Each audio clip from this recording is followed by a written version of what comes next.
Como melhorar o seu inglês em 12 semanas? Pois bem, isto é o planejamento que eu estou fazendo no momento, porque eu quero melhorar a minha fluência, a minha pronúncia e a minha confiança em relação ao inglês. E aí você pode perguntar assim, Carol, mas você mora aqui na Austrália há tantos anos, ainda falta confiança para falar inglês? E sim, gente, apesar de eu, ter um inglês muito bom, trabalhar na minha área em inglês há muito tempo, a gente sempre tem espaço para melhorar. E a verdade é que quando a gente chega aqui na Austrália, a gente acredita que o inglês vai vir por osmose, né? Ah, vou morar lá por 6 meses, vou ficar ótima no inglês. E não é bem assim que funciona. Tem algumas pessoas que têm mais facilidade para aprender línguas, e aí pode ser que juntando essa facilidade com o esforço, com os estudos de inglês, a escola de inglês aqui, pode ser que o inglês realmente dê um salto muito grande, mas esse nunca foi o meu caso. Eu não tenho facilidade, nunca tive. Eu já tinha estudado inglês lá no Brasil por diversos meses. Eu estudei em uma escola, daqui a pouco saí e estudei em outra, depois de um tempo estudei em outra, e mesmo assim, entender, aprender o inglês sempre foi muito difícil para mim. Porém, depois do tempo que eu fiz inglês aqui e quando eu decidi que eu queria voltar para a Austrália e conseguir minha residência permanente para eu poder ter essa opção de ficar ou voltar, o meu foco no inglês ele foi muito grande, porque eu sabia que ter o inglês melhor aqui me ajudaria a ter um melhor salário, a conseguir trabalhar na minha área, a conseguir me comunicar com as pessoas, a perder sabe aquela faltinha de confiança, assim, que você quer conversar e aí você tem uma coisa dentro de você querendo falar e você não consegue porque você tá com muito medo de errar? Pois bem, essas coisas assim, eu tinha muito isso em mente e por isso, durante o tempo que eu fiquei no Brasil, me preparando para voltar para a Austrália, eu estudei muito inglês. E mesmo assim, você sabe que eu cheguei aqui e ainda, fiquei com muita insegurança novamente quando eu comecei a ouvir os australianos, ouvir pessoas de outras nacionalidades e não conseguia entender muito bem. E por isso que eu até atrasei em alguns meses a minha tentativa de buscar um emprego na minha área. E graças a Deus, depois que eu entrei, o inglês deu um salto. Mas apesar do inglês melhorar muito quando a gente começa a trabalhar na área, não adianta, gente. Se a gente ficar só com aquele inglês do dia a dia, que a gente consegue se virar, e não fazer nada a mais, nada além, muitas vezes a gente vai ficar só com o inglês bom. E aí tem uma frase que o pessoal fala que é que o bom é inimigo do ótimo, né? E é bem isso, eu acredito muito nessa frase. Que é o seguinte, se o meu inglês tá bom, tá bom, consigo me virar, consigo fazer o que eu preciso fazer. A gente acaba perdendo a oportunidade de melhorar muito essa confiança na língua, nosso vocabulário, a nossa pronúncia, para a gente chegar em cargos cada vez maiores e ter um estilo de vida melhor e conseguir salários melhores e conseguir fazer amizades com gringos e tudo mais. E eu percebi recentemente, apesar de eu ter muita confiança, apesar de eu ter muita consciência disso e que por conta disso, ao longo dos anos na Austrália, eu sempre tive muito contato com o inglês, sempre coloquei o inglês muito forte, assim, em cada coisa que eu ia fazer. Eu ainda assim tenho mais de um ano que eu não coloco estudar inglês como uma das minhas prioridades. E o meu inglês, ele está longe de ser perfeito. Eu nem tenho pretensão de ter um inglês perfeito. O português eu erro o tempo todo. Bom, depois que eu mudei para a Austrália e comecei a falar muito inglês no dia a dia, o português parece que ele só tá decaindo, né? Então não tenho, até falando errado em português, a gente consegue, falar muito bem a língua, então não tenho pretensão de ter o inglês perfeitinho e sem nenhum tipo de erro. Não é isso. A questão é, eu quero me sentir muito mais confiante para começar, para ter assim pequenas conversas, para poder curtir a Austrália e ser a mesma Carolina em português e em inglês. E eu sei que isso não acontece. E aconteceu 2 situações recentemente que me provaram muito isso. A primeira delas, na verdade não foi uma situação, foram várias, que eu comecei a trabalhar com o meu marido numa empresa que ele estava criando, uma empresa de eventos. E nessa empresa eu fiquei responsável por atender o telefone e fazer as vendas, assim, as ligações para vender esses eventos. E eu também ia com ele nos eventos, vários eventos não tinha garçom e garçonete, mas eu ia com ele, assim, para organizar a mesa, conversar com o cliente e tudo. E alguns eventos que a gente teve garçons e garçonetes, eu ia como a supervisora. E o que eu percebi nesse momento, e o Andrew me mostrou isso muito bem, que às vezes eu tinha que conversar com uma pessoa ali, ou, sei lá, uma pessoa fazer uma piada, ou quando eu tinha que vender um evento e a pessoa ia me contar sobre aquele evento, eu era muito seca. porque eu não sei brincar, eu não sei ser natural, eu não sei, sabe, ter essas conversas menores, essas conversas de elevador em inglês. E ficou muito claro pra mim. E aí você pode me perguntar assim, Carol, mas você trabalha como gerente de projetos na construção civil e você não consegue ter esse tipo de conversa? A verdade é que na construção isso não é o mais comum. Então, sei lá, eu vou ligar para o meu cliente porque eu preciso de saber uma informação, eu vou ligar e vou perguntar a informação, ele vai me contar ou a gente vai marcar uma reunião e eu vou desligar e pronto. Não tem aquela coisa, o que você tá pensando, como é que você tá planejando, como é que tá o dia, não tem isso. E aí eu percebi que essa era uma coisa que me fazia ser diferente em inglês, porque eu não conseguia ter esse tipo de conversa nem na empresa de evento, mas nem no dia a dia. Então a gente foi, por exemplo, em alguns eventos da igreja, assim, depois da igreja, todo mês tinha um dia que o pessoal levava uma comida e tal, e todo mundo comia e conversava. Eu sempre fiquei super travada, não conseguia conversar com ninguém. A última vez que agora, né, no último final de semana, isso aconteceu, eu consegui conversar com algumas pessoas, mesmo assim foi um pouco difícil, mas foi a primeira vez em, sei lá, mais de 6 meses que a gente estava frequentando essa igreja. A segunda situação, que aconteceu recentemente também, é que a gente foi num show que a gente queria muito ir, do Luke Combs, é um show sertanejo, e eu fiquei muito chateada porque eu não consegui aproveitar o show da forma que eu gostaria. Eu sempre gostei muito de show, é a maior saudade que eu tenho do Brasil. Eu amo música, eu amo cantar. E quando eu era criança, aconteceram algumas situações de pessoas rirem de mim porque eu estava achando que eu estava cantando inglês e na verdade eu estava falando um monte de coisa nada a ver.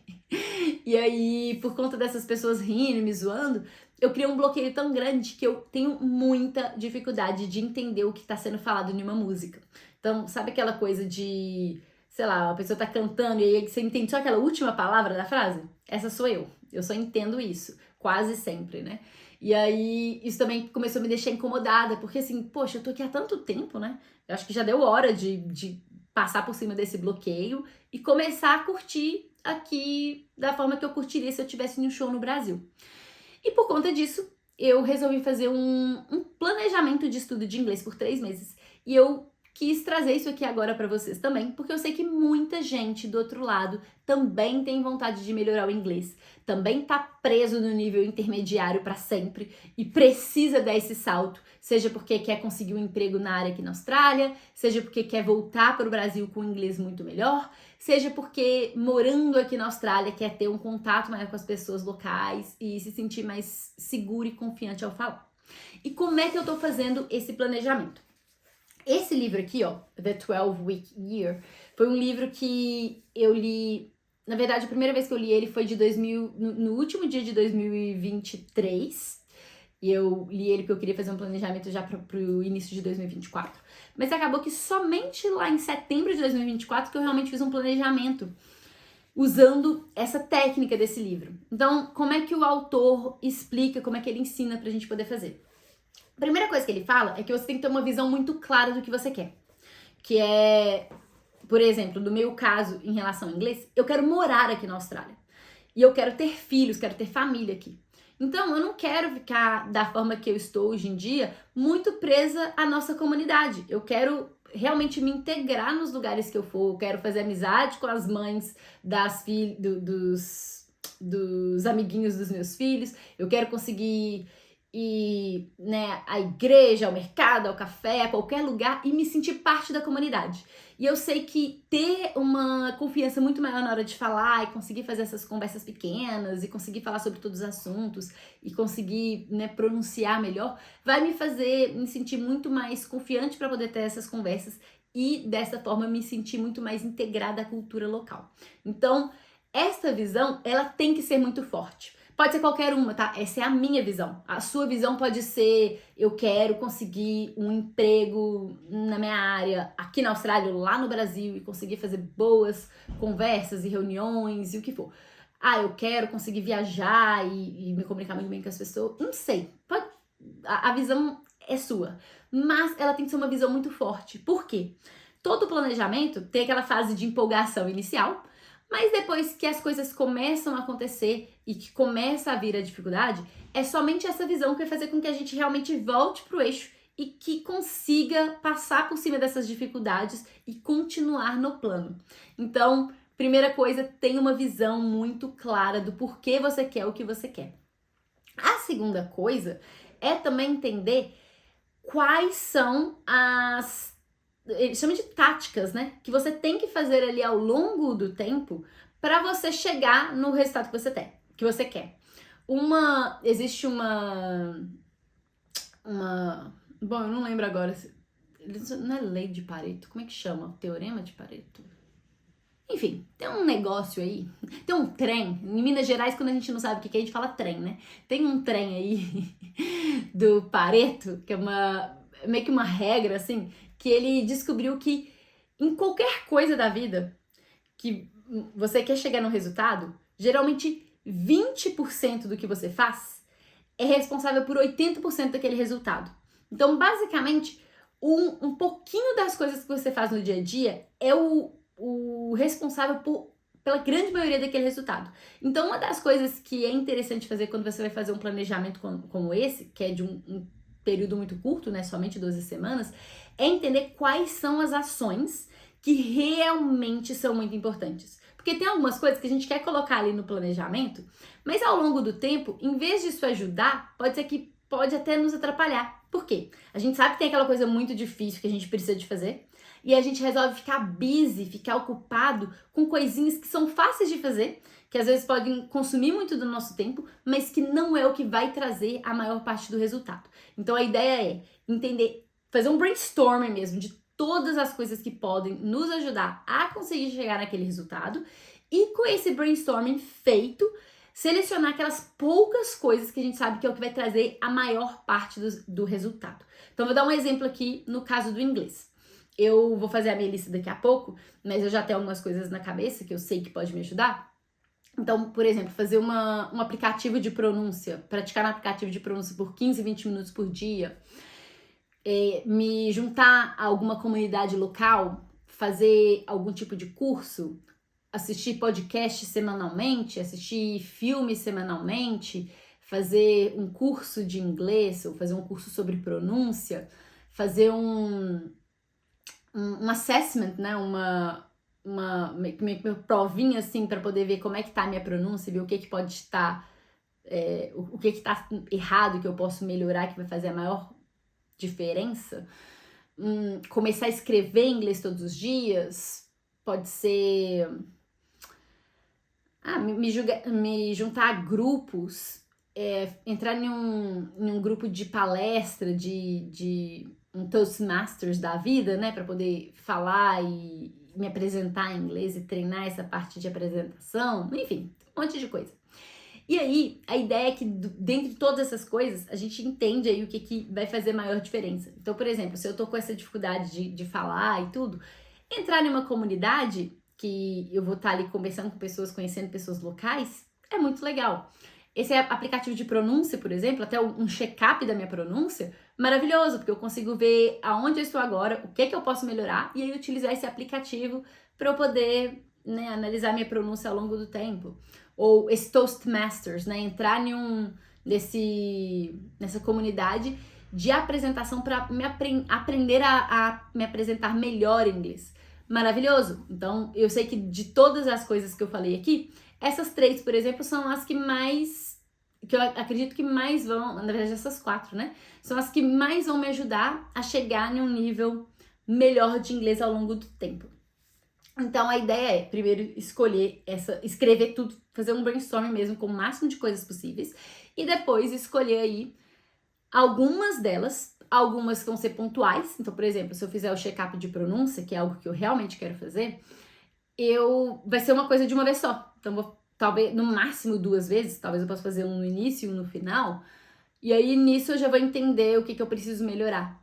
Agora, o aplicativo de inglês, eu posso fazer 3 vezes na semana, posso fazer 5 vezes na semana, posso fazer 7 vezes na semana. Então, já é algo que eu posso fazer diariamente. Entrar em uma comunidade é algo que eu vou fazer talvez eu quero ir em um evento de networking a cada 2 semanas ou a cada mês. Então, eu vou ter que entender ali o que vai ser ações diárias e semanais e o que vão ser ações pontuais dentro do meu planejamento. E aí tem uma coisa que eu não falei também, que é por que esse planejamento de 12 semanas?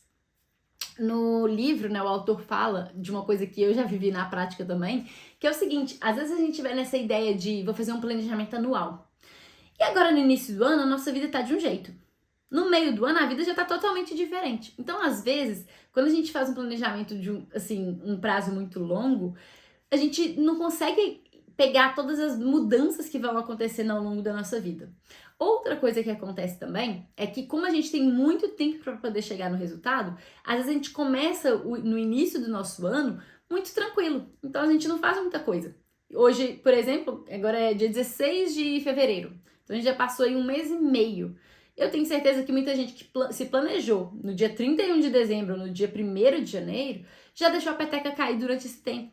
Então, qual que é a ideia? Quando você tem somente 12 semanas, o dia que você vai analisar o resultado, ele não tá muito longe. Então, é mais fácil que você consiga ver que falta pouco tempo e, por isso, se esforçar, colocar aquilo como uma prioridade, fazer o que tem que ser feito para poder chegar no resultado. Porque, geralmente, quando a gente faz esse planejamento anual, é lá para outubro que a gente fala, meu Deus do céu, tá quase chegando o dia de medir meu resultado, deixa eu correr. Então acontece muito isso, e muitas vezes a gente faz um sprint no final do tempo, que pode ser feito durante essas 12 semanas. E aí, por conta disso, você vai chegar nesse objetivo final. E aí, como é que é feito esse planejamento também, né? Primeira coisa é ter uma visão muito clara. Então, no meu caso, por exemplo, eu acabei de me mudar aqui para uma cidade menor. Eu tô morando a 2 horas de Sydney agora, e eu quero muito me integrar à cultura local. Então, é interessante que eu consiga ter essas pequenas conversas, que eu consiga conhecer as pessoas, me sentir à vontade para falar, me sentir à vontade para, né, fazer amizade. E aqui também as pessoas têm um accent muito mais pesado, né? É os Ozzy mesmo. Então, quanto melhor for a minha pronúncia, mais fácil para eles me entenderem também, porque obviamente eles não estão tão acostumados com pessoas de todos os países, como é numa cidade grande como Sydney, Melbourne, Brisbane e por aí vai. Porque lá tem muito gringo de tudo que é lugar todos os dias. Então os australianos que moram nesses lugares já trabalham com pessoas de várias nacionalidades. Tem vizinhos de várias nacionalidades, vai em festas com pessoas de várias nacionalidades. E aqui não. Aqui eu já fui em pub aqui, você olha pro lado e só vê australiano, entendeu? Então, ter uma pronúncia mais limpa vai me ajudar a ser mais entendida. E também, quanto mais a gente entende como é que pronuncia certo, é mais fácil também de entender o que as pessoas estão falando. Então, eu acredito que isso vai me ajudar muito nesse sentido. O segundo ponto, que é fazer esse brainstorm e aí selecionar aquelas táticas, aquelas ações que você vai fazer diariamente, semanalmente ou de forma pontual durante essas 12 semanas para chegar ao seu resultado, eu acabei parando o vídeo para poder fazer a minha. Então, eu vou colocar aqui na tela agora o que eu escrevi no meu brainstorming e o que eu selecionei para eu poder fazer durante esse tempo. Por que eu vou colocar aqui agora? Eu espero que você faça o seu próprio brainstorming e depois que você fizer, se você quiser, você pode tirar um screenshot ou pausar o vídeo aqui para poder anotar as coisas que eu escrevi aqui e que você não tinha colocado na sua e comparar, ver se tem alguma coisa, né, alguma das táticas, algumas das ações que eu acrescentei na minha lista que faz sentido para você e que faz sentido você colocar aí como uma das suas táticas diárias, semanais ou pontuais. O terceiro ponto é marcar alguns horários na sua agenda para algumas reuniões ou, né, aquele bloco de tempo na sua agenda para coisas específicas. Então, a primeira coisa que ele fala é que todo início de semana, então geralmente na segunda-feira, no início do dia, tirar aí 15, 20 minutinhos para você analisar a semana anterior e ver o que você vai fazer durante essa semana. Então, é importante que você tire esse tempo toda semana para poder ver como é que vai ser a sua semana, dar um overview mesmo, porque a partir desse momento você consegue planejar mais ou menos o que tem que ser feito ali, para que esta semana tendo sucesso, você fique mais próximo a chegar ao seu resultado ao final desse tempo.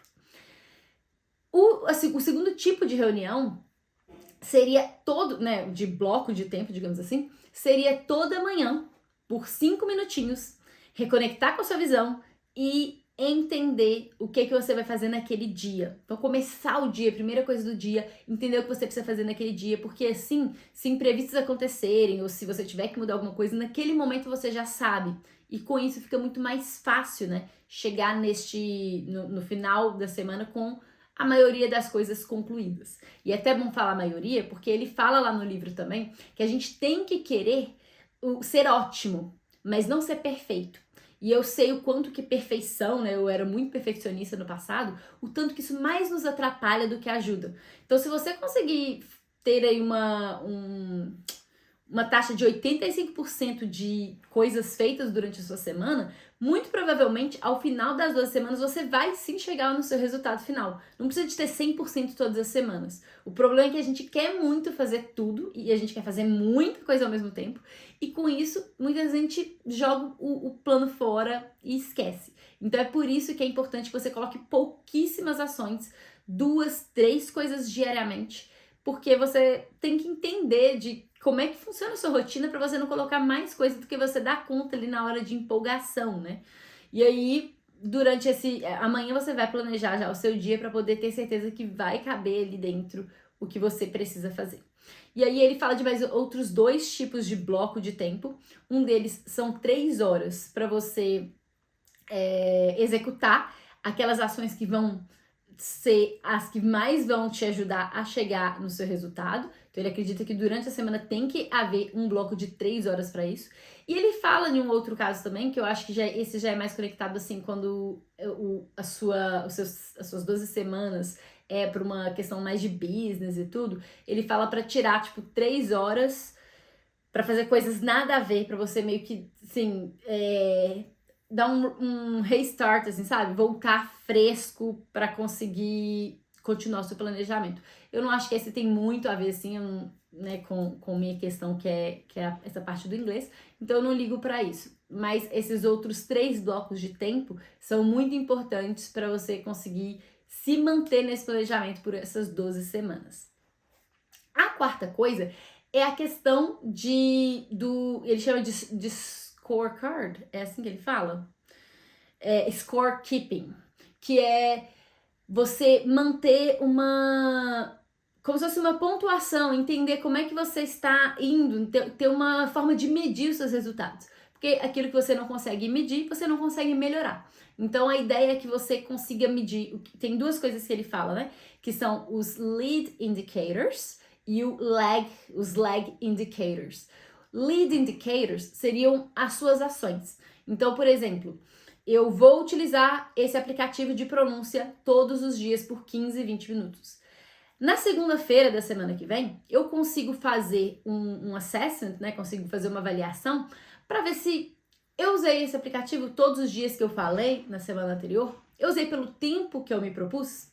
E aí, entendendo isso, eu consigo ver como é que está a minha taxa ali de acerto e erro, se existe algum tipo de adaptação que eu preciso fazer para aquilo caber na minha rotina ou para compensar qualquer tipo de problema que eu tive para poder chegar nesse resultado final. Então, esse seria um lead indicator. Então, é entender as ações que eu preciso fazer para chegar no meu resultado. E é muito importante pensar nele, gente, porque geralmente, se você focar nas suas ações, o resultado virá como consequência. Se você ficar com foco somente no resultado, muito difícil você vai chegar lá, porque muitas vezes o resultado ele pode estar fora do seu controle. O que está no seu controle são as suas ações diárias e as suas ações semanais. Então, a ideia é focar muito mais nesses lead indicators, para você saber que, assim, tô fazendo o que eu me propus? Se eu planejei certo e me propus fazer coisas que realmente vão me ajudar a chegar naquele resultado, se eu focar em fazer isso aqui, eu já vou ter uma certa garantia, né, que esse resultado vai vir como consequência.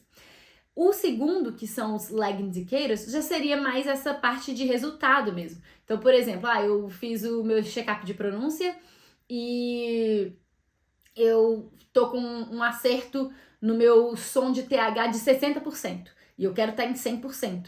Então, esse resultado eu vou conseguir medir lá no final, entendeu? Mas eu não posso ficar focando aqui nele o tempo todo, em vez de focar no que eu me propus a fazer todos os dias. Com uma visão muito clara. As táticas daquelas coisas que mais vão gerar resultado definidas, com esse bloco de tempo semanal e diário na sua agenda para você conseguir analisar o que você tem que fazer e com o que você tem que avaliar ali para poder ver se você vai ter esse resultado, se você está executando da forma certa, alinhados, fica muito mais fácil de você chegar ao seu objetivo. Agora, é muito bom, aliás, não diria nem que é muito bom, é essencial que você tenha este plano no papel. O que muita gente faz? Pensa, tem uma ideia de alguma coisa e aí vai tentar executar. E, gente, a gente não tira um plano do papel se ele não foi colocado lá primeiro. Então, escreva o seu planejamento, escreva tudo que você precisa de fazer, para aí sim você conseguir tirar isso do papel e fazer isso tornar realidade. Eu vou trazer aqui os próximos vídeos mostrando o que eu tenho feito e como é que está sendo o meu resultado. E eu espero que, se você quer fazer esse planejamento daí, que você me conta aqui nos comentários também como é que tá sendo ou o que você se propôs, pra gente poder ir fazendo isso juntos. Tem uma das coisas que ele fala no livro que é muito importante, é você ter um grupo de pessoas para você, ele fala de até 4 pessoas, né, para você fazer reuniões semanais e ver, né, trocar ideia, trocar figurinha para ver onde está todo mundo indo. Então, eu adoraria ter esse grupo aí com vocês que querem participar, mandando aqui nos comentários, contando como é que tá sendo esse planejamento, pra gente poder seguir junto aí e ter um resultado maravilhoso. E se o seu objetivo para melhorar o seu inglês é para conseguir um emprego na sua área, eu quero te avisar que você não precisa estar com o inglês perfeito, com o inglês muito bom para começar, não. Assista esse vídeo aqui e você vai saber como é que você vai conseguir já conseguir um emprego na sua área, mesmo que o seu inglês ainda não esteja no nível maravilhoso que você gostaria que ele estivesse.